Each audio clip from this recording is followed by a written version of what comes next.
अस्सलामुअलैकुम बच्चों, this is doctor Mohammad Shafi and you guys are watching biomistry. आज की वीडियो बहुत ही इम्पोर्टेंट है क्योंकि आज से हम स्टार्ट करने वाले एक बहुत ही ज़बरदस्त और एक बहुत ही बेनिफिशियल सीरीज़ आप लोगों के लिए, क्योंकि इस सीरीज़ के अंदर बेसिकली हम डिस्कस करने वाले हैं chapter wise MCQs, chapter wise questions, chapter wise test जो बेसिकली बायोलॉजी के होंगे। और पीएमडीसी एमडीकैट के अंदर पीएमडीसी एमडीकैट के अंदर जितने भी चैप्टर्स हैं, पीएमडीसी एमडीकैट सिलेबस के अंदर जितने भी चैप्टर्स हैं, मेरी कोशिश होगी कि इन तमाम चैप्टर्स के प्रैक्टिस टेस्ट, इन तमाम चैप्टर्स के क्वेश्चंस, इन तमाम चैप्टर्स के एमसीक्यूज आपको वीडियो की सूरत में प्रोवाइड किए जाएं और एक एक क्वेश्चन का बहुत अच्छी तरीके से सॉल्यूशन प्रोवाइड किया जाए। अब इसको करने के लिए सबसे पहले आपको ये समझना होगा कि सर इंपॉर्टेंस क्या है, why we should do this, क्यों करें। देखो, सबसे पहली बात, एमडीकैट के अंदर अगर मैं 2026 की बात करूं तो इस वक्त एमडी कैट के सिलेबस के अंदर तकरीबन 45% जो वेटेज है एमडी कैट के पेपर के अंदर, वो सिर्फ बायोलॉजी का है। यानी कि अगर आप 81 आउट ऑफ 81 स्कोर कर लेते हो बायोलॉजी के अंदर, जो कि बहुत मुश्किल नहीं है, there are so many students of mine जिन्होंने बहुत अच्छे नंबर स्कोर किए हैं बायोलॉजी के अंदर and they are now studying in medical college. And अगर आप 81 आउट ऑफ 81 स्कोर कर लेते हो, जो कि बहुत आसान है, बस शर्त इतनी है कि आपके कॉन्सेप्ट्स अच्छे होने चाहिए, शर्त इतनी है कि आपने प्रैक्टिस किए हो क्वेश्चंस, शर्त इतनी है कि आपके कॉन्सेप्ट्स क्लियर हैं। तो अगर आप 81 आउट ऑफ 81 स्कोर करना चाहते हो तो ये कोई बहुत बड़ी चीज नहीं है, आप बहुत आराम से स्कोर कर सकते हो। तो बायोलॉजी के जो एमसीक्यूज है दे आर वेरी इंपॉर्टेंट, आप आराम से 81 आउट ऑफ 81 स्कोर कर सकते हो। अगर मैं फिजिक्स और केमिस्ट्री की बात करूं तो फिजिक्स में आपको न्यूमेरिकल्स मुश्किल लगते हैं, अगर मैं केमिस्ट्री की बात करूं तो केमिस्ट्री के अंदर इक्वेशंस आपको मुश्किल लगती होंगी, लेकिन बायोलॉजी एक ऐसा सब्जेक्ट है एमडीकैट के लिए जो आप आराम से अच्छा स्कोर कर सकते हो, क्योंकि आपका इंटरेस्ट भी होता है। और जब आपका इंटरेस्ट होता है तो आपके लिए 81 आउट ऑफ 81 स्कोर करना कोई बड़ी बात नहीं होती। देखो, अब इस पूरी सीरीज को करवाने का मतलब क्या है, इस पूरी सीरीज को करवाने का मतलब यह है कि आप चैप्टर वाइज एमसीक्यूज को प्रैक्टिस करो, चैप्टर वाइज क्वेश्चंस को प्रैक्टिस करो, और चैप्टर वाइज क्वेश्चंस को प्रैक्टिस करके ये देखो कि आप कहां स्टैंड करते हो। अगर आप सिर्फ प्रैक्टिस शीट सॉल्व करोगे तो हो सकता है वहां पे आपको क्वेश्चन ना समझ में आए कोई, और आपके पास कोई वीडियो सॉल्यूशन भी ना हो। तो this is the best opportunity.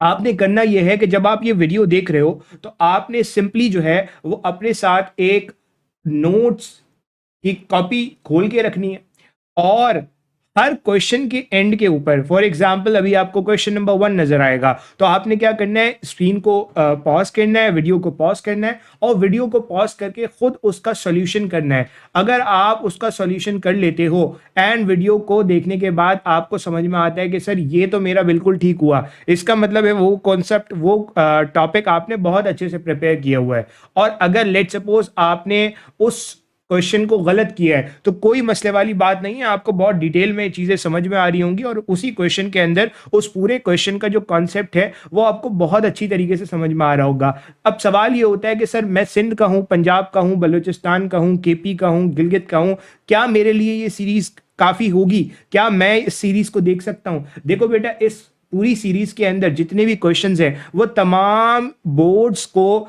मलहूज़े खातिर रखते हुए, तमाम बोर्ड्स को देखते हुए बनाए गए। तो आसान जबान में अगर मैं बात करूं तो सिंपल में, आप किसी भी बोर्ड से ताल्लुक़ रखते हो, आया आप गिलगित बल्तिस्तान से ताल्लुक़ रखते हो, बलूचिस्तान से रखते हो, केपीके से रखते हो या सिंध से रखते हो, आप इन क्वेश्चंस को सॉल्व करोगे तो आपके लिए अपना एग्जाम देना बहुत हद तक आसान हो जाएगा। तो आप आराम से इस चीज़ को सॉल्व कर सकते हो, किसी भी किस्म की कोई मसले मसाइल आपको देखने को नहीं मिलेंगे।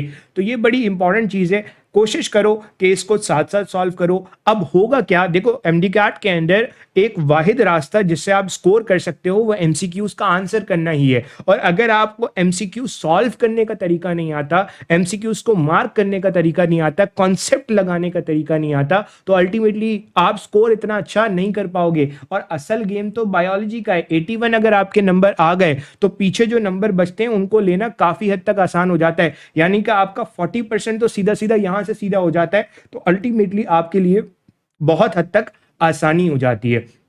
तो बताने का मकसद ये कि आपने कोशिश करनी है कि इस पूरी सीरीज को एंड तक देखना है, और मेरी कोशिश होगी कि तमाम चैप्टर्स जो एमडी कैट के अंदर इंक्लूडेड हैं उन तमाम चैप्टर्स के वीडियो सॉल्यूशन अपलोड किए जाए, ताकि आपको आइडिया हो सके कि आपकी प्रैक्टिस, आपके कॉन्सेप्ट इस वक्त कहाँ स्टैंड कर रहे हैं। So that's all about the introduction. बिना किसी देरी के हम इस वीडियो को स्टार्ट करते हैं और अपने चैप्टर की तरफ बढ़ते हैं।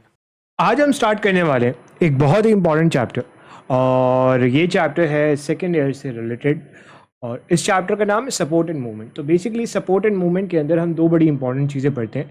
एक तो हम स्केलेटल सिस्टम पढ़ते हैं, ठीक है, स्केलेटल सिस्टम पढ़ते हैं, और दूसरा इसके अंदर जो चीज़ हम पढ़ रहे होते हैं वो होते हैं हमारे पास मसल्स। तो इन्हीं दो चीज़ों के ऊपर ये पूरा का पूरा चैप्टर बेस्ड है। और इस चैप्टर से रिलेटेड जितने भी क्वेश्चंस होंगे या जितने भी टॉपिक्स होंगे या जितने भी बेसिक कॉन्सेप्ट्स होंगे, उन तमाम कॉन्सेप्ट्स को यहाँ हम वन बाय वन करके बहुत डिटेल के साथ देख रहे होंगे। तो बिना किसी देरी के हम स्टार्ट करते हैं अपने टॉपिक को। सो सबसे पहला क्वेश्चन यहाँ पे मौजूद है नी और एल्बो जॉइंट के बारे में। ये किसकी एग्जाम्पल है? देखो, नी और एल्बो जॉइंट जो होता है वो बाई डायरेक्शनल। अगर आप देखो तो this is your elbow joint, एक डायरेक्शन, दूसरी डायरेक्शन, बाई डायरेक्शनल मूवमेंट। तो क्योंकि ये बाई डायरेक्शनल है तो इसीलिए डिफरेंट किताबें ये कहती हैं कि this belongs to hinge joint category. ये हिंज जॉइंट की कैटेगरी में चले जाता है। तो ये कौन सा जॉइंट हो गया? हिंज जॉइंट हो गया। तो hinge joint is the right answer. आगे चलते हैं। कह रहे the outer covering of muscle fibre is called. अब मसल फाइबर की जो आउटर कवरिंग होती है उसको क्या कहते हो? तो जो आउटर कवरिंग होती है उसके लिए लफ्ज इस्तेमाल किया जाता है सार्कोलेमा, सार्कोलीमा। लीमा कहते हैं मेम्ब्रेन को, तो कवरिंग इज द मेम्ब्रेन। तो आंसर हो जाएगा ऑप्शन बी। न्यूरीलीमा, एक्सोलीमा, ये तो समवॉट नर्वस सिस्टम से रिलेटेड लग रहा है, ठीक है। सार्कोमेयर तो एक अलग चीज़ है, तो इसका मतलब है यहाँ आंसर ऑप्शन बी बनता है। सो ऑप्शन बी करेक्ट आंसर बनता है इस क्वेश्चन का। आगे चलते हैं। कह रहे pick up the flexible connective tissue. Connective tissue वो टिश्यू होता है जो दो स्ट्रक्चर्स को कनेक्ट करे, इसीलिए इसका नाम कनेक्टिव टिश्यू है। अब यहाँ पे लफ्ज़ फ्लेक्सिबल इस्तेमाल किया है। फ्लेक्सिबल का मतलब है जो नॉर्मली आप जिसको फ्लेक्स कर सको, नॉर्मली इसके अंदर कोई हार्डनेस ना हो, फ्लेक्सिबल। अक्सर बच्चे इसका आंसर एडिपोज टिश्यू लगाएंगे, लेकिन देखो एडिपोज टिश्यू ऑल दो कनेक्टिव टिश्यू है, आप उसे मान सकते हो कनेक्टिव टिश्यू, लेकिन कार्टिलेज ज़्यादा फ्लेक्सिबल है बाकी सबके मुकाबले में। तो यहाँ ऑप्शन डी बनता है। ब्लड तो special type of connective tissue है, तो ये तो नहीं होगा, बोन भी नहीं हो सकता। तो यहाँ आंसर क्या होगा? ऑप्शन डी कार्टिलेज हो जाएगा। आगे चलते हैं। कह रहे these muscles receive nerves from somatic nervous system. Somatic nervous system normally voluntary muscles को कंट्रोल करते हैं, और वॉलंटरी मसल्स एक ही है हमारी बॉडी के अंदर जिन्हें आप स्केलेटल मसल कहते हो। तो यहाँ आंसर स्केलेटल मसल बनता है। Skeletal muscle would be the right answer. आगे चलते हैं। कह रहे the smallest contractile unit of muscle fibre is. वो कॉन्ट्रेक्टाइल यूनिट वो सबसे छोटा यूनिट जो मसल्स में कॉन्ट्रैक्शन करता है। तो हमें पता है कि मसल्स के अंदर मसल फाइबर होते हैं। Muscle fibre are the cell. इस मसल फाइबर के अंदर मायोफिब्रिल होता है, और मायोफिब्रिल के अंदर आपको सार्कोमेयर देखने को मिलता है। ये जो सार्कोमेयर है, this is actually the place जहां पे कॉन्ट्रैक्शन हो रही है। फिर इसके अंदर थिक और थिन फिलामेंट मिलते हैं, but thick and thin filament अकेले कुछ काम नहीं करेंगे, सार्कोमेयर के अंदर ये सारी चीजें होंगी। So sarcomere is actually the smallest contractile unit. तो आंसर यहाँ क्या बनेगा? ऑप्शन बी बनेगा। आगे चलते हैं। कह रहे स्लाइडिंग फिलामेंट मॉडल के अंदर it provides a comprehensive elucidation for, ठीक है। स्लाइडिंग फिलामेंट थ्योरी क्या एक्सप्लेन करता है? स्लाइडिंग फिलामेंट थ्योरी के अंदर हम ये पढ़ते हैं कि मसल कॉन्ट्रैक्शन हो किस तरीके से रही है। मसल कॉन्ट्रैक्शन हो किस तरीके से रही है, इसके अंदर किस तरीके से क्रॉस ब्रिज बन रहा है, कहाँ एटीपी लग रहा है, कहाँ कैल्शियम बाइंड करे, ये सारी चीज़ें हम पढ़ रहे होते हैं। तो interaction between actin and myosin तो पढ़ते हैं, मायोसिन जाके एक्टिन के हेड के एक्टिन पे बाइंड करता है, this is called the cross bridge, तो ये तो हम पढ़ते हैं। एटीपी का रोल भी पढ़ते हैं, तो ऑब्वियसली ऑप्शन सी भी होगा। Answer is all of these. Very simple question, आसान सवाल था। आगे चलेंगे। कह रहे it is a complex molecule of 3 polypeptide. यहाँ पे इन्होंने 3 का जो लफ्ज लिखा है ना उससे क्लियर हो जाता है। तो ट्रोपोनिन 3 पॉलीपेप्टाइड से बना होता है।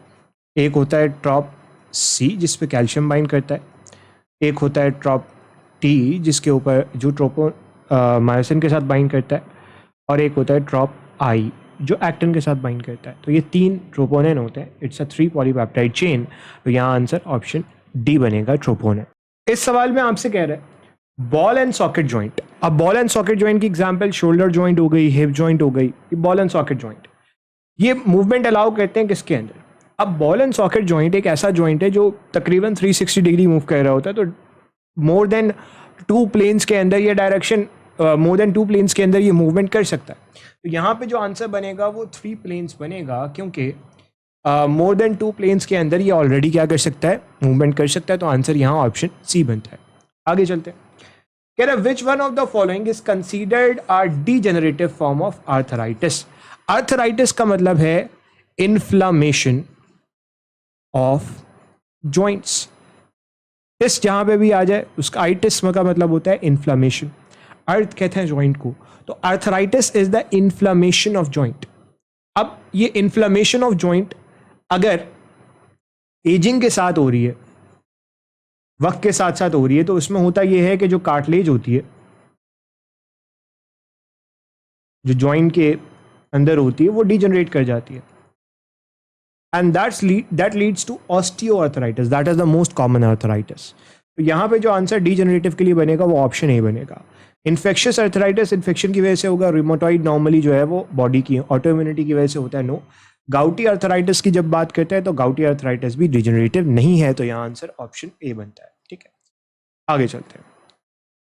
कह रहा है the thick filament in sarcomere are primarily composed of. Thin filament के अंदर तो बहुत सारी चीजें मिलती है, थिक फिलामेंट के अंदर क्या मिलता है। थिक फिलामेंट मेनली किससे बना है, मायोसिन से बना है। तो आंसर यहाँ ऑप्शन डी मायोसिन बनता है। सही है, आगे चलेंगे।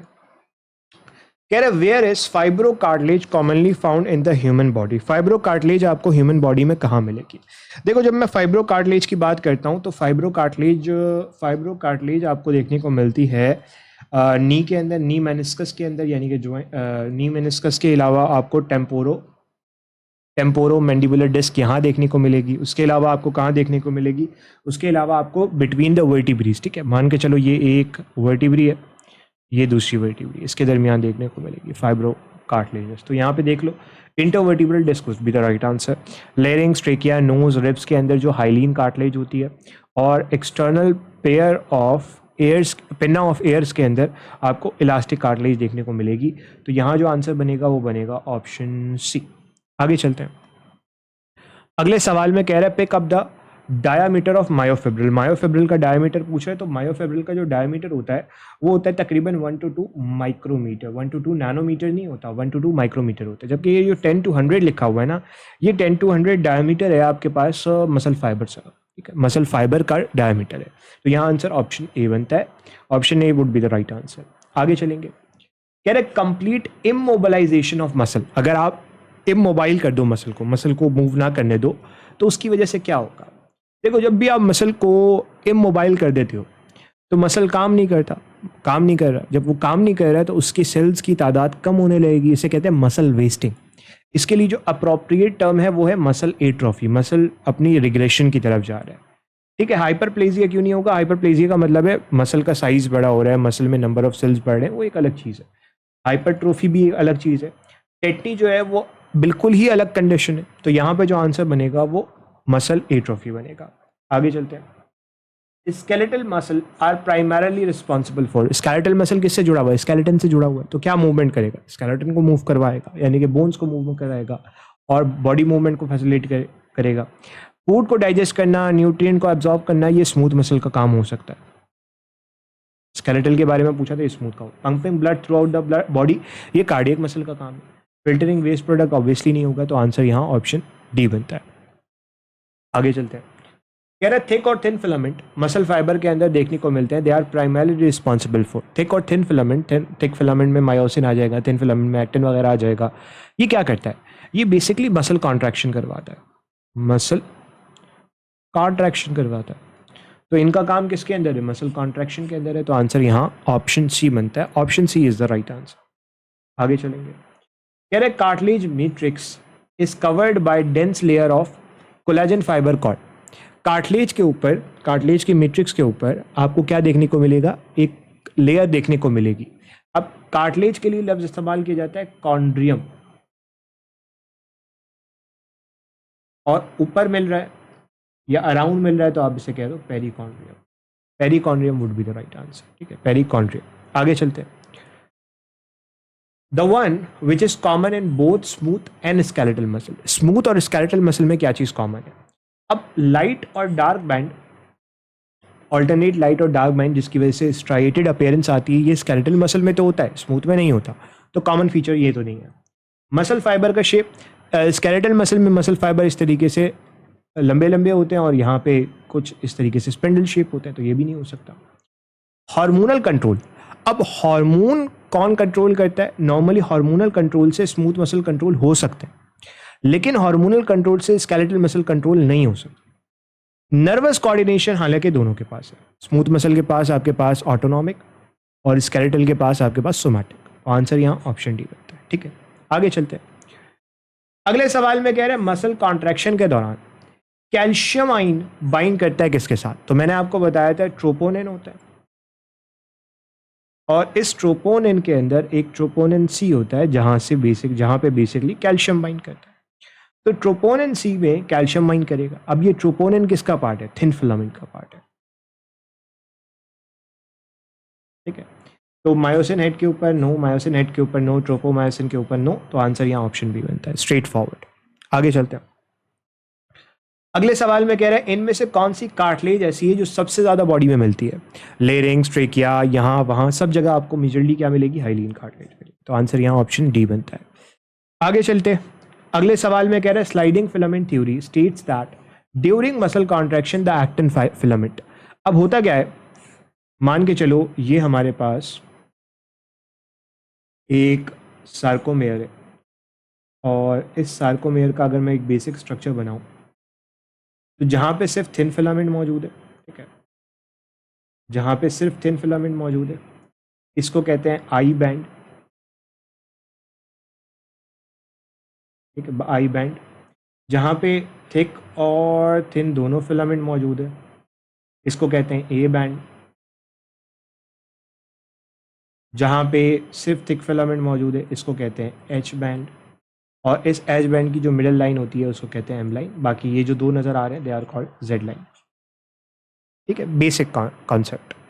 अब होता क्या है कि ये एक्टिन है, ये मायोसिन है। ये मायोसिन इस एक्टिन के साथ बाइंड करेगा और इसको बीच की तरफ खींचेगा मसल कॉन्ट्रैक्शन के दौरान। तो बेसिकली ये मायोसिन है, ये मायोसिन है, इसके ऊपर एक्टिन स्लाइड करेगा, मायोसिन के ऊपर एक्टिन स्लाइड करेगा। तो यहाँ पे stay stationary while myosin contract नहीं, मायोसिन और एक्टिन बजाते खुद कोई कॉन्ट्रैक्शन नहीं करते। और ये जो स्लाइडिंग होती है ये किस तरफ होती है? टुवर्ड्स द सेंटर, ठीक है, towards the centre of sarcomere, sarcomere के बीच की तरफ होती है, अवे फ्रॉम सार्कोमेयर नहीं होती, टुवर्ड्स दी सेंटर होती है। Disassemble and assemble at Z line obviously नहीं, तो आंसर यहाँ ऑप्शन सी बनता है। आगे चलते हैं। कह रहा है वो कौन सा प्रोटीन है जो क्रॉस ब्रिज बनाता है? क्रॉस ब्रिज का मतलब ये मान के चलो ये एक्टिन है, ये एक्टिन मायोसिन के साथ बाइंड करेगा तो ये क्रॉस ब्रिज बन गया। कौन बाइंड करता है? मायोसिन बाइंड करता है। तो मायोसिन एक्टिन के साथ बाइंड कर रहा है तो क्रॉस ब्रिज भी यही बनाएगा। आंसर यहाँ ऑप्शन सी बनता है, स्ट्रेट फॉरवर्ड क्वेश्चन। आगे चलते हैं। अगले सवाल में कह रहा है connective tissue that surround an entire muscle fibre, entire muscle. तो पूरे के पूरे मसल के अराउंड क्या होता है? पूरे के पूरे मसल के अराउंड आपके पास एपीमाइसियम होता है, एपी सरफेस। उसके अलावा अगर आप इस मसल के बंडल के अंदर देखो बहुत सारे मसल फाइबर मिल रहे हैं, तो इसे फेसिकल कहते हो। फेसिकल के अराउंड पेरीमाइसियम होता है, और फिर एक मसल फाइबर के अराउंड एंडोमाइसियम होता है, ठीक है। तो epimysium would be the right answer. Epimysium is the right answer. Periosteum आपको अराउंड द बोन देखने को मिलेगा, तो आंसर यहाँ ऑप्शन भी बनता है। आगे चलते हैं, कह रहे कॉन्ट्रैक्चर क्या है? Increase in number of muscle fibre. Muscle fibre का नंबर इंक्रीज होना, ये तो आप हाइपर प्लेजिया में देख सकते हो, हाइपर प्लेजिया में देख सकते हो, तो ये तो नहीं होता। Temporary loss of muscle coordination, इसे कहते हैं एटेक्सिया। मसल कोऑर्डिनेट नहीं कर पा रहा, एटेक्सिया, ठीक है। Decrease in muscle mass due to disease, इसे कहते हैं एट्रोफी।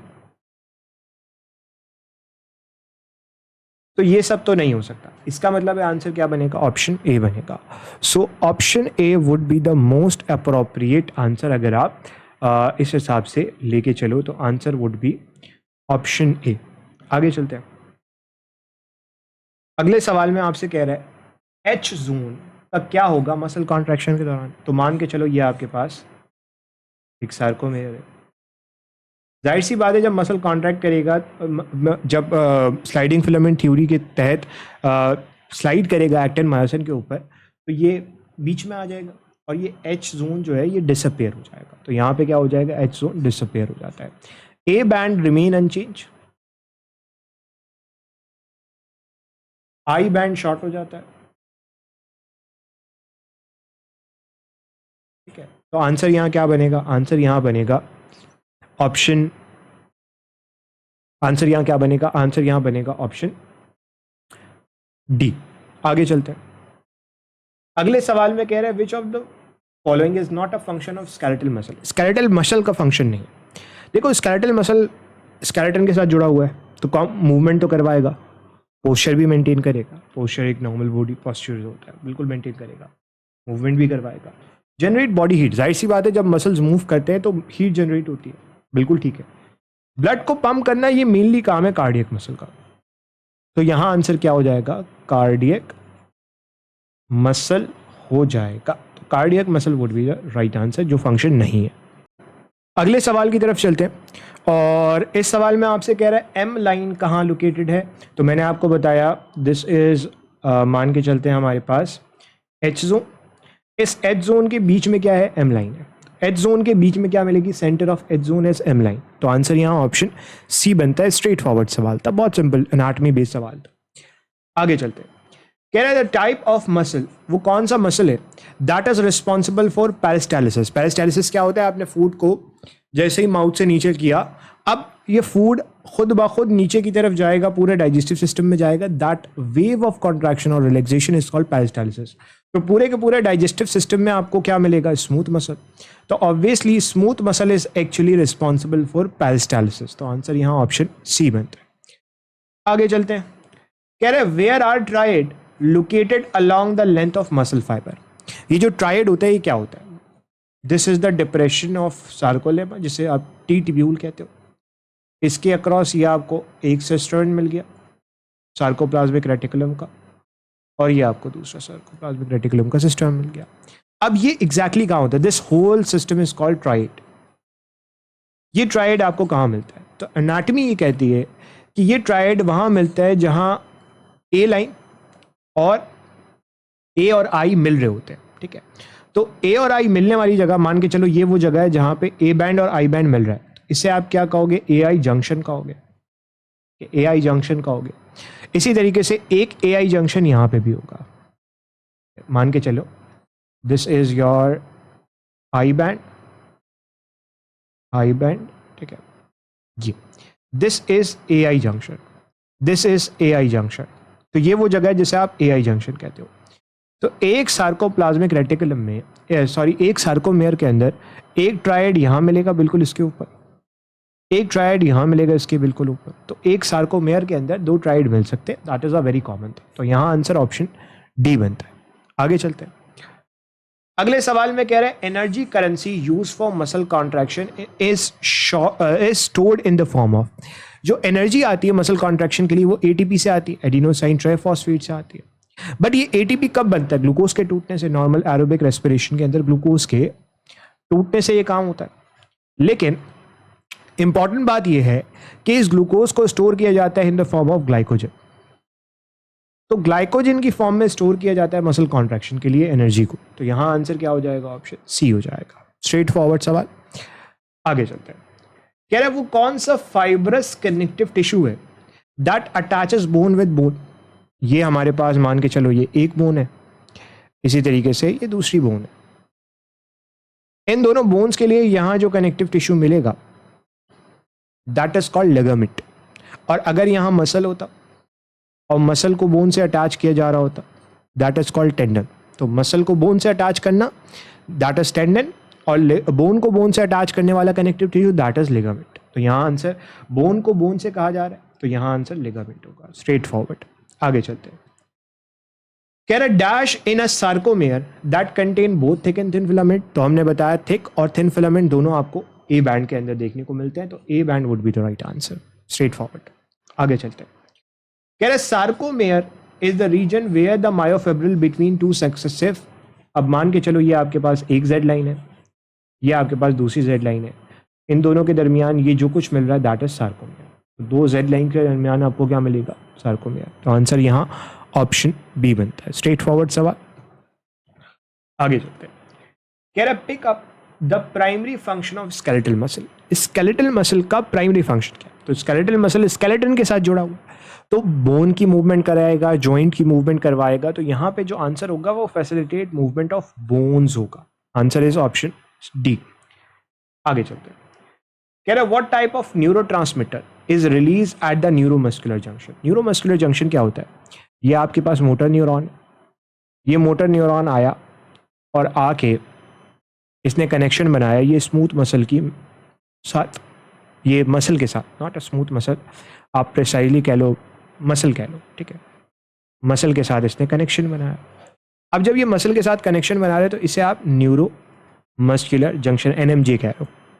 यहाँ जो न्यूरोट्रांसमीटर रिलीज होता है वो मेजरली क्या होता है? यहाँ जो न्यूरोट्रांसमीटर मेजरली रिलीज होता है वो एसिटाइल कोलिन होता है, ठीक है, एसिटाइल कोलिन होता है। तो यहाँ आंसर ऑप्शन बी बनेगा, ठीक है, acetyl choline is the right answer. आगे चलते हैं। कह रहा है smaller contractile unit with in myofibril. तो ये अभी हमने देखा था सबसे छोटा कॉन्ट्रेक्टाइल यूनिट क्या होता है? सार्कोमेयर होता है। सार्कोप्लाज्मिक रेटिकुलम भी नहीं, सार्कोलेमा भी नहीं, मायोफिलामेंट भी नहीं। आंसर यहाँ ऑप्शन डी बनता है। आगे चलेंगे। Which statement about skeletal muscle fibre is true.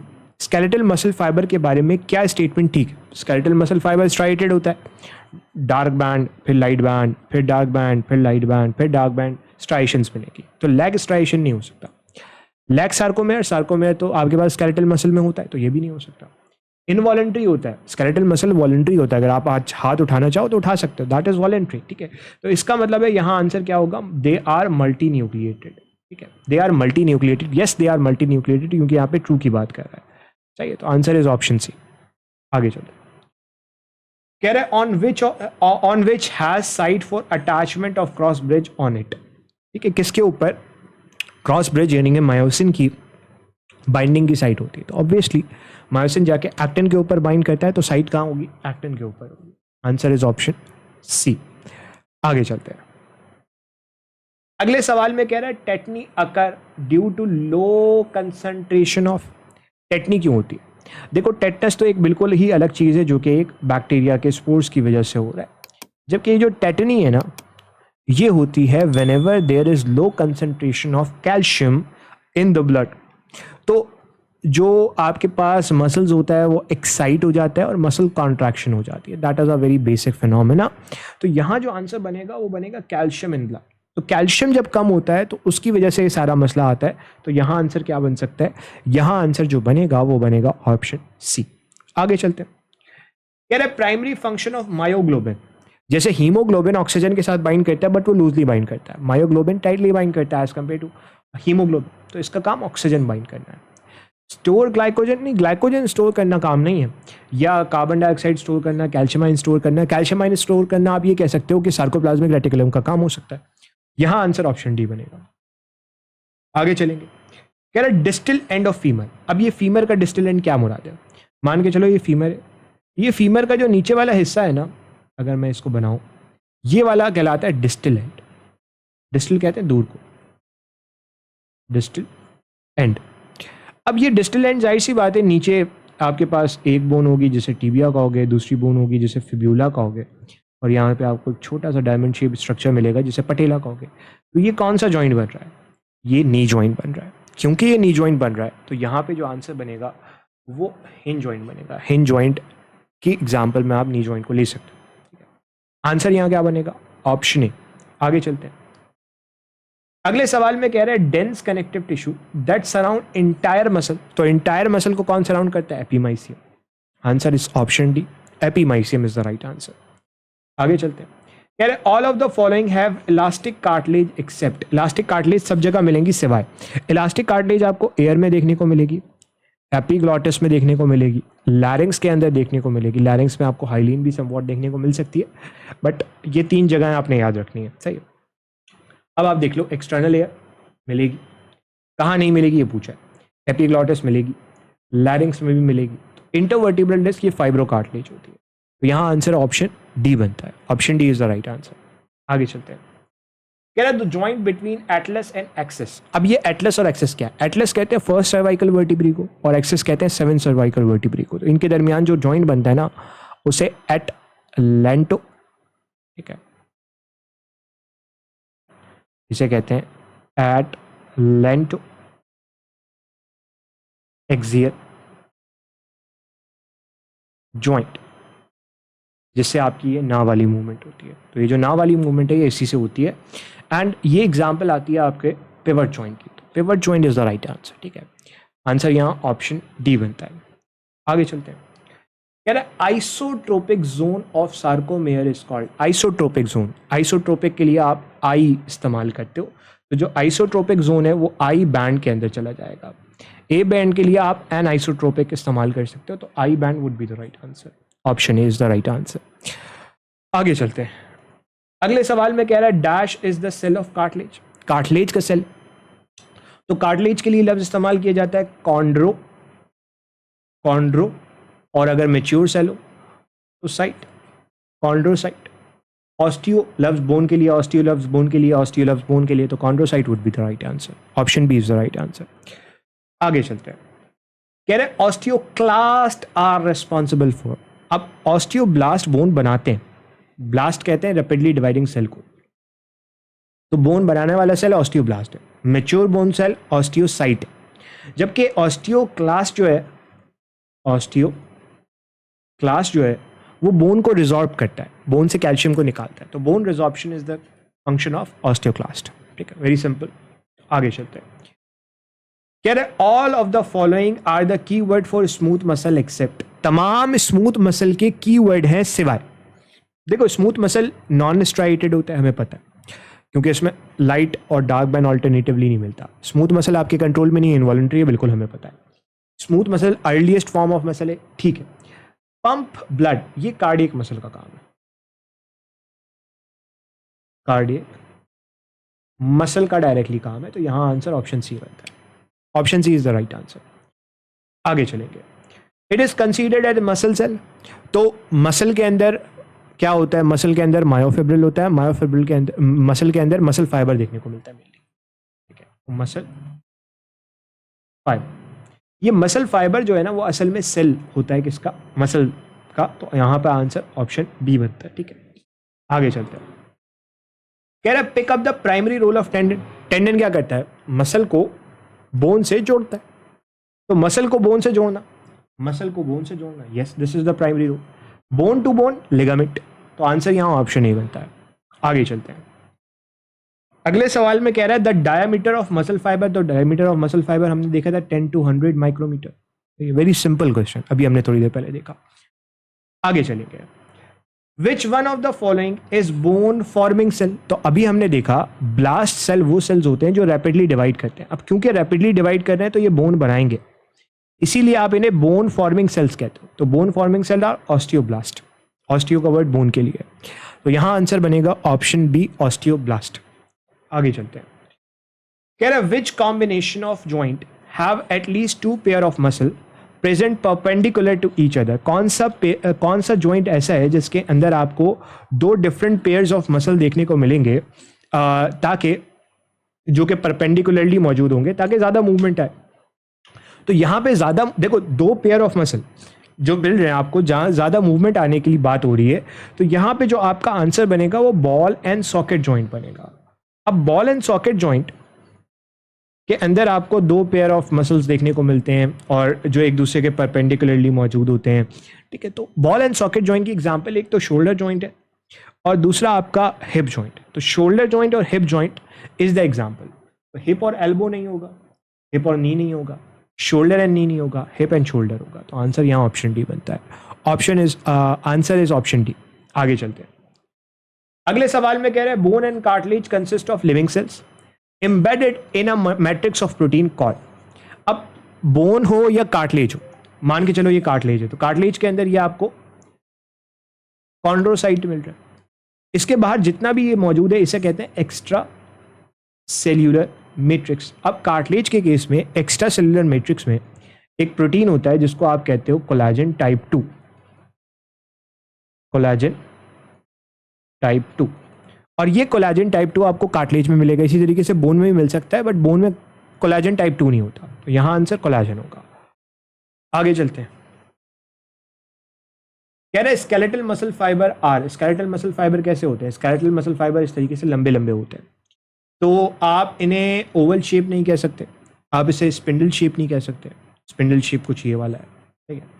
आप इन्हें ब्रांच नहीं कह सकते क्योंकि ब्रांच तो आपके पास कार्डियक मसल है। तो यहाँ आंसर क्या बनेगा? ह्यूज सेल, बड़े बड़े सेल्स होते हैं। तो आंसर यहाँ पे ऑप्शन डी बनता है। अगले सवाल की तरफ चलते हैं और इस सवाल में आपसे कह रहा है it is refer to the condition of the body after death which is characterise by stiffness of the body. तो पोस्टमार्टम स्टिफनेस यानी कि मरने के बाद जो बॉडी स्टिफ हो जाती है, अकड़ जाती है, उसे क्या कहते हैं? That is called rigor mortis. Rigor mortis would be the right answer. Very simple question है। आगे चलते हैं। अब आगे चलेंगे तो हमारे पास जो नेक्स्ट क्वेश्चन है उसके अंदर कहा जा रहा है, नेक्स्ट क्वेश्चन में आपसे कहा जा रहा है the sarcolemma of muscle fibre is responsible for. अब सार्कोलेमा जो होती है मसल फाइबर की, दैट इज रिस्पॉन्सिबल फॉर। होता यह है कि सार्कोलेमा इस तरीके से डीप वो बनाती है, डिप्रेशन बनाती है, जिसे आप टी टिब्यूल कहते हो। इस टी टिब्यूल का काम ये है कि जो भी नर्व इम्पल्स आ रहा है उसको नीचे तक जो है वो ट्रांसमिट करना। तो जाहिर सी बात है सार्कोलेमा का काम भी होगा नर्व इम्पल्स को ट्रांसमिट करना। कैल्शियम स्टोर करना ये सार्कोप्लाज्मिक रेटिकुलम का काम है। Myoglobin store no. ATP produce करना ये भी नहीं होगा। तो आंसर यहाँ क्या होगा? ऑप्शन डी होगा। आगे चलते हैं। कह रहे each muscle fibre is surrounded by modified cell membrane called. तो मसल फाइबर की जो सेल मेम्ब्रेन होती है उसको आप सार्कोलेमा कह सकते हो, अभी हमने देखा। तो sarcolemma would be the right answer. Sarcolemma would be the right answer. आगे चलेंगे। कह रहे according to sliding filament hypothesis the release of dash ion from sarcoplasmic reticulum cause the reorientation of certain component in thin filament, permitting them to bind with the extension from the thick myosin filament। अब ये पूरी sliding filament theory इसने explain की। होता क्या है कि calcium ion निकलता है सार्कोप्लाज्मिक रेटिकुलम से और आके ट्रोपोनिन सी के ऊपर बाइंड करता है। ट्रोपोमायोसिन में चेंज आता है, एक्टिन की जो एक्टिव साइट है वो एक्सपोज होती है, फिर जाके मायोसिन वहाँ बाइंड करता है और इसको खींचता है towards the centre of the sarcomere. तो यहाँ पे कौन सा आयन इन्वॉल्व है? कैल्शियम आयन इन्वॉल्व है। तो आंसर यहाँ क्या बनेगा? कैल्शियम आयन बनेगा। आगे चलते हैं। कह रहे which feature is possessed by smooth muscle. Smooth muscle का फीचर क्या होगा? क्या स्मूथ मसल में आपको कॉन्ट्रैक्टाइल सार्कोमेयर मिलेंगे, स्ट्राइटेड अपीयरेंस मिलेगी, मल्टी न्यूक्लिएटेड या यूनी न्यूक्लिएटेड? देखो याद रखना, मल्टी न्यूक्लिएटेड सेल हमारे पास स्केलेटल मसल होता है। स्ट्राइटेड अपीयरेंस आपको कार्डियक मसल और स्केलेटल मसल में मिल सकती है।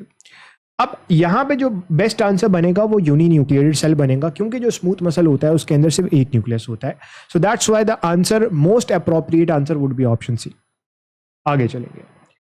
कह रहे compare to the cytoplasm of other cells. अगर आप दूसरे सेल्स के साइटोप्लाज्म से कंपेयर करो, कह रहे sarcoplasm of muscle fibre is characterized by. Sarcoplasm of muscle fibre, muscle fibre का जो सार्कोप्लाज्म होता है उसके अंदर क्या होगा? जाहिर सी बात है हर वो चीज होगी जिससे कॉन्ट्रैक्शन में हेल्प मिले। तो क्या ग्लाइकोजन ज्यादा होगा? क्या मायोग्लोबिन ज्यादा होगा? बिल्कुल होगा। ग्लाइकोजन भी ज़्यादा होगा ताकि ज़्यादा से ज़्यादा ग्लूकोज को तोड़ो, मायोग्लोबिन भी ज़्यादा होगा ताकि ऑक्सीजन ज़्यादा ट्रैप कर सको। तो यहाँ आंसर ऑप्शन भी बनेगा। न्यूट्रोफिल से यहाँ पे क्या, न्यूट्रोफिब्रिल से यहाँ से क्या ताल्लुक, no. Low water content, no. Reduce ATP production, obviously इससे भी कोई ताल्लुक यहाँ पे नहीं बनता, तो आंसर यहाँ ऑप्शन बी बनता है। आगे चलते हैं। कह रहे dash are voluntary and show alternative dark and light band. Voluntary का लफ्ज यहाँ लिख दिया तो आपके जहन में फौरन आ गया कि ये स्केलेटल मसल की बात होती है। स्ट्रिप्ड मसल जब हम कहेंगे तो स्ट्रिप्ड मसल के अंदर कार्डियक मसल भी आ जाएगा, तो ऑब्वियसली ये नहीं हो सकता। सही है, तो आंसर यहाँ स्केलेटल मसल बनेगा। Option D is the right answer. आगे चलते हैं। कह रहा है following are related to arthritis except. Arthritis is the inflammation of joint. सारी चीजें अर्थराइटिस से रिलेटेड है सिवाय जॉइंट्स की इन्फ्लेमेशन होगी, बिल्कुल होगी। ऑटो इम्यून डिजीज हो सकता है, ऑटो इम्यून डिजीज भी हो सकता है, रिलेटेड है ना। मतलब जरूरी नहीं कि अर्थराइटिस ऑटो इम्यून हो सकता है, बिल्कुल हो सकता है। Rheumatoid arthritis. Leading cause of disability in patient over 65 years एज। यस, 65 ईयर्स पे के बाद आपको ऑस्टियोआर्थराइटिस देखने को मिलता है, मान लेते हैं। Inflammation of nerve. Inflammation of nerve is not arthritis, तो यही आंसर बनेगा। Answer is option D, straight forward. आगे चलते हैं। कह रहे dark band is also known as. Dark band को आप क्या कहते हो? देखो, जब डार्क बैंड की बात की जाती है तो डार्क बैंड के बारे में हमें पता है कि डार्क बैंड में ए बैंड आ जाता है मेजरली, तो डार्क बैंड के अंदर ए बैंड आ जाएगा। Answer is option D. आगे चलेंगे। कह रहे which of the following is not found in skeletal muscle fibre in human. क्या चीज skeletal muscle fibre of human में नहीं देखने को मिलेगी? स्केलेटल मसल मल्टी न्यूक्लिएटेड होता है, बिल्कुल होता है, ठीक है। ज़्यादा माइटोकॉन्ड्रिया भी होगा ताकि ज़्यादा एनर्जी बने, ज़्यादा मायोग्लोबिन होगा ताकि ज़्यादा ऑक्सीजन को ट्रैप किया जाए। क्या हीमोग्लोबिन से इसका कोई डायरेक्टली ताल्लुक होगा? ऑब्वियसली नहीं, हीमोग्लोबिन तो ब्लड में, तो this would be the right answer. आगे चलते हैं। अगले सवाल में आपसे कह रहा है दीज जॉइंट अलाउ लिटिल और नो मूवमेंट। कौन सा ऐसा जॉइंट है जो बिल्कुल मूवमेंट नहीं करता? वो तो आपके पास फाइब्रस जॉइंट हो गया। कौन सा ऐसा जॉइंट है जो थोड़ी बहुत मूवमेंट करता है, जैसे रिबकेज मूवमेंट कर रहे हैं, स्लाइट मूवमेंट?